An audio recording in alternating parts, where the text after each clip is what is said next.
Buenos días para todos los seguidores de nuestros devocionales de Capilla de Fidelidad. Que el Señor les bendiga. Hoy vamos a estudiar el capítulo 11 del libro de Josué.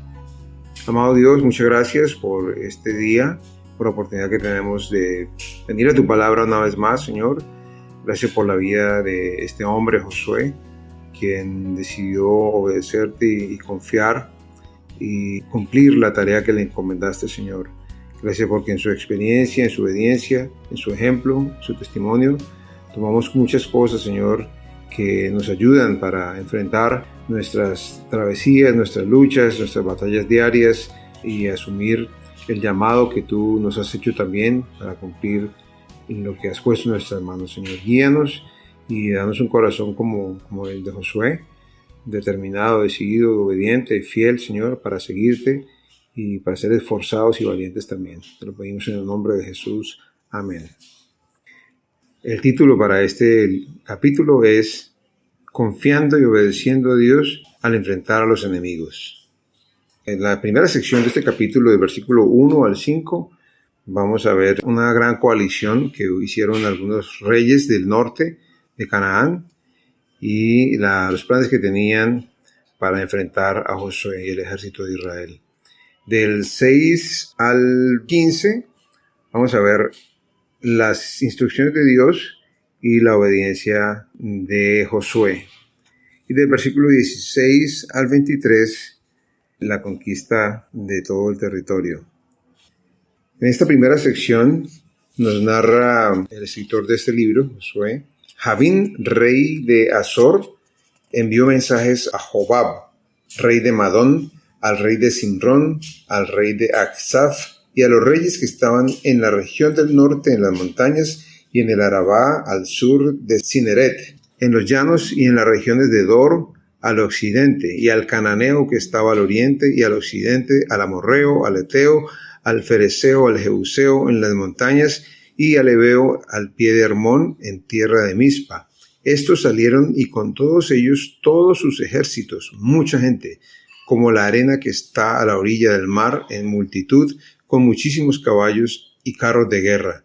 Todos estos reyes se unieron y vinieron y acamparon unidos junto a las aguas de Merón para pelear contra Israel.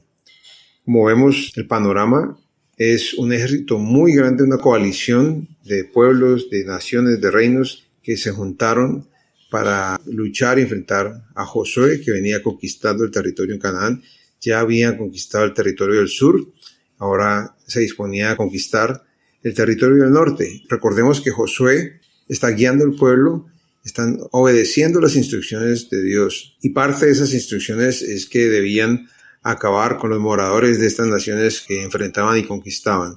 Ellos debían conquistar ese territorio que Dios les estaba entregando para que fuera suyo a perpetuidad. Suyo, me refiero a Israel. Entonces, estos reyes eran fuertes y al aliarse eran aún más fuertes y numerosos, y podría pensar que Josué y el pueblo se podrían amedrentar, podrían estar nerviosos, temerosos. Nosotros en nuestra propia vida hay ocasiones en que enfrentamos situaciones más difíciles de las que hayamos enfrentado antes, una situación nueva, una adversidad nueva que nos sobrepasa en la capacidad que podríamos nosotros tener de enfrentarla, de asumir, de manejarla. Pero me gusta mucho lo que Dios le dice a Josué en el 6, comenzando la siguiente sección. Mas Jehová dijo a Josué, no tengas temor de ellos, porque mañana a esta hora yo entregaré a todos ellos muertos delante de Israel. Desjarretarás sus caballos y sus carros quemarás a fuego. Y Josué y toda la gente de guerra con él vino de repente contra ellos junto a las aguas de Merón. Bien, entonces Dios le dio esta instrucción, estas palabras, no tengas temor. Y Él nos lo ha dicho en muchas ocasiones en su palabra. Nos dice que no tengamos miedo. Jesús le dijo a sus discípulos, en el mundo tendréis aflicción, pero confiad, yo he vencido el mundo. Y hay muchos pasajes que hablan de no tener temor. Jehová es mi luz y mi salvación, ¿de quién temeré?, decía el salmista. En el día que temo, en ti confío, otro versículo de los Salmos. Aquí el Señor está diciendo a Josué, no temas, que yo entregaré a todos ellos muertos delante de Israel. ¿Qué le dijo a Josué? Que desjarretase sus caballos y sus carros quemara a fuego. Es importante recordar que es Dios quien está trayendo juicio a las naciones que aquí habitaban. Cuando Dios enfrenta a estos pueblos, es porque Él está trayendo un juicio contra esas naciones por causa de la maldad que había subido a niveles muy altos delante de la santidad y la moral y la justicia de Dios. Entonces Israel básicamente era un instrumento en las manos de Dios, así como otras naciones Dios las usó después para traer juicio contra la nación de Israel por olvidarse y apartarse de Él o porque no obedecían. En todo caso, en este momento, con estas palabras de ánimo y de confianza, Josué se decide a atacar, pero no enfrentándose al enemigo en el campo de batalla al que lo estaban convocando, sino que se anticipa, los toma por sorpresa. Dice el versículo 7 que vino de repente contra ellos junto a las aguas de Merón. El 8 nos cuenta que Jehová los entregó a los enemigos de manos de Israel y los siguieron hasta Sidón la Grande y hasta Misrefot-maim y hasta el llano de Mizpa al oriente, hiriéndolos hasta que no les dejaron ninguno. E hizo Josué con ellos como Jehová le había mandado. Desjarretó sus caballos y sus carros quemó a fuego. Volviendo Josué, tomó en el mismo tiempo a Azor, que era la ciudad donde vivía el rey que los convocó al resto a esta alianza, el rey Jabín. Y estando allí, mató a espada a su rey, pues Azor había sido antes cabeza de todos estos reinos. Y mataron a espada todo cuanto en ella tenía vida, destruyéndolo por completo, sin quedar nada que respirase. Y a Azor pusieron fuego. Asimismo tomó Josué todas las ciudades de aquellos reyes y a todos los reyes de ellas y los hirió a filo de espada y los destruyó como Moisés, siervo de Jehová, lo había mandado. Aquí el autor nos recuerda que estas instrucciones Dios se las había dado a Moisés, Moisés se las había retransmitido fielmente a Josué y Josué estaba ahora ejecutando esas instrucciones de Dios que le había comunicado Moisés y estaba así cumpliendo los designios de Dios. Recordemos que Dios es soberano. Podríamos decir que Dios estaba limpiando ese territorio para proteger a Israel, que no se contaminase con las prácticas paganas de ellos, pero también debemos recordar que es Dios en su soberanía quien tomó la decisión de acabar con estas personas.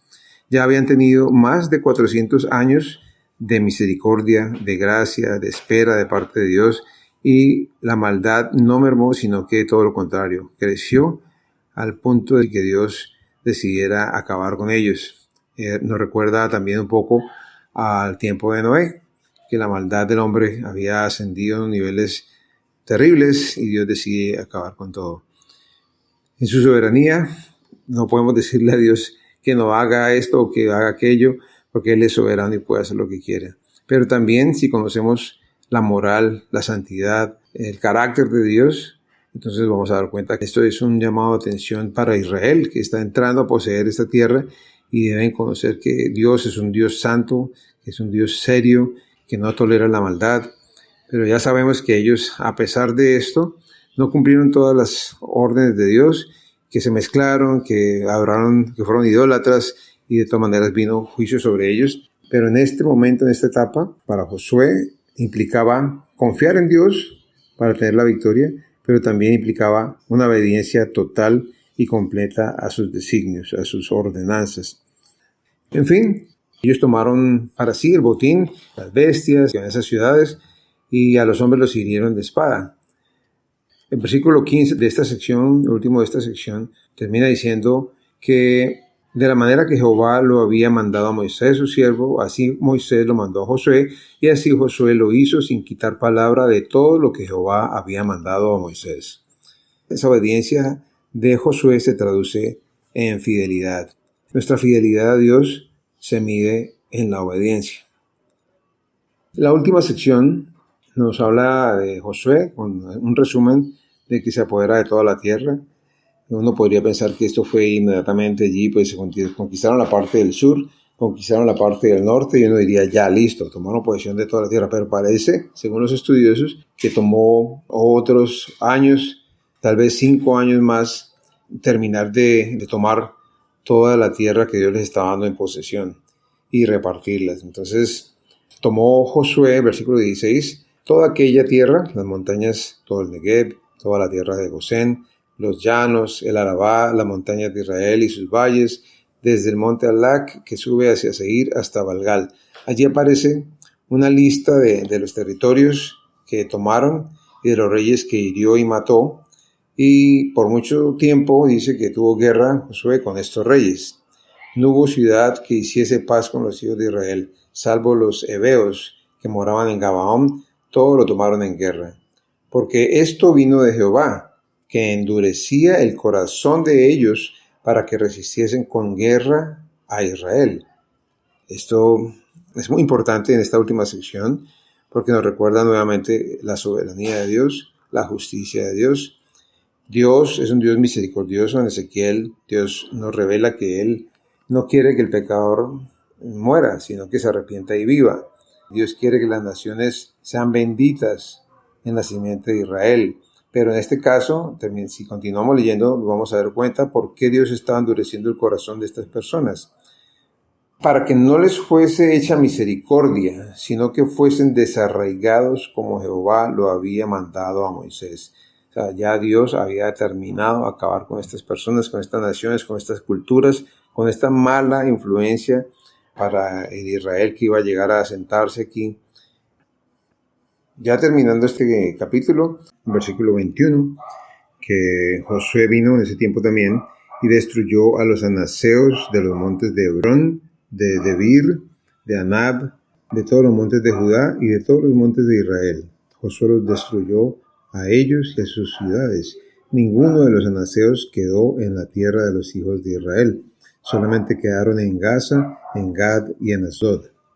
Bueno, la pregunta aquí sería, ¿quiénes eran los anaseos? Los anaseos eran gigantes, descendientes de un hombre llamado Anac, y eran muy fuertes, muy diestros para la pelea, y atemorizaban a todos por sus habilidades de guerra, pero también por su estatura. Es muy probable que hayan sido los gigantes ante los cuales se atemorizaron los espías que mandó Moisés a explorar la tierra y que trajeron el reporte negativo y que hicieron pecar a Israel por el temor. No confiaron en que Dios podía dar la victoria, como decían Josué y Caleb, sino que prefirieron desanimar al pueblo para que no entraran por ese sector, por esa área. En el 22 dice que ninguno de los anaseos quedó en la tierra de los hijos de Israel. Acabó con ellos. Solamente quedaron en Gaza, en Gad y en Asdod. Interesante encontrar a Gaza otra vez aquí, desde esa época, y ellos quedaron, no fueron aniquilados, sino que quedaron en ese territorio. Tomó pues Josué toda la tierra, conforme a todo lo que Jehová había dicho a Moisés, y la entregó Josué a los israelitas por herencia conforme a su distribución según sus tribus, y la tierra descansó de la guerra. Ya cuando por fin tomaron control de la mayoría del territorio, entonces terminaron todas las guerras, por fin hubo paz. Muchas veces las jornadas que tenemos que enfrentar ante adversidades o problemas, enemigos, pueden tomar muchos años. Y a veces los enemigos más difíciles de vencer son los que representan nuestra propia carne, como vicios, situaciones que abrazamos, que tenemos arraigadas, y puede tomar mucho tiempo, pero aquí al considerar que ellos por fin lo lograron, conquistaron, nos recuerda que nosotros vamos a tener esta guerra con nuestra carne hasta que el Señor venga por nosotros, pero también va a tener un final cuando Él venga por nosotros y ya vamos a estar libres de esta naturaleza carnal y pecaminosa con la que cada día combatimos. Pero recordamos que no estamos solos, así como Josué, Dios le daba las victorias sobre sus enemigos, así también cuando dependemos de Dios, cuando permanecemos en Él y en su palabra, en su presencia, en oración y búsqueda, confiando y obedeciendo su palabra, entonces tenemos la victoria cada día, hasta que llega ese momento en que vamos a entrar en su descanso y vamos a disfrutar el hecho de haber perseverado, de haber sido fieles hasta la muerte algunos, no solamente por la vejez, sino por su fidelidad, por la persecución y todo. Entonces, mis hermanos, hoy tenemos este capítulo interesante de las cosas que nos narra aquí. nos desafía Josué con su confianza en Dios, en su liderazgo al pueblo, su obediencia. Si Dios lo dice, lo hago. Amado Dios, pedimos que con tu Santo Espíritu nos guíes cada día, Señor, a enfrentar a nuestros enemigos, que pueden ser situaciones, personas, pero también sabemos que tenemos una lucha espiritual contra los principados, las potestades, los huestes de maldad, Señor. Te pedimos que ayudes a nuestra fe a estar fortalecida siempre en ti, a confiar en que así como estuviste con Josué y le entregaste a esos enemigos que eran tan numerosos y poderosos delante de él, delante de sus ojos, delante del pueblo de Israel, que así también, Señor, gracias por la victoria en la cruz. Ayúdanos a permanecer cada día en ti, a encontrar esas salidas que tú planteas cuando vienen los momentos de prueba y de tentación, y que podamos, Señor, ser fieles hasta el final, Señor, y poder entrar a ese reposo que tú quieres darnos cuando ya cesen estas luchas, Señor, en las que vivimos permanentemente. Gracias por tu amor y cuidado. Gracias por tu palabra, Señor. Te bendecimos en el nombre de Jesús. Amén.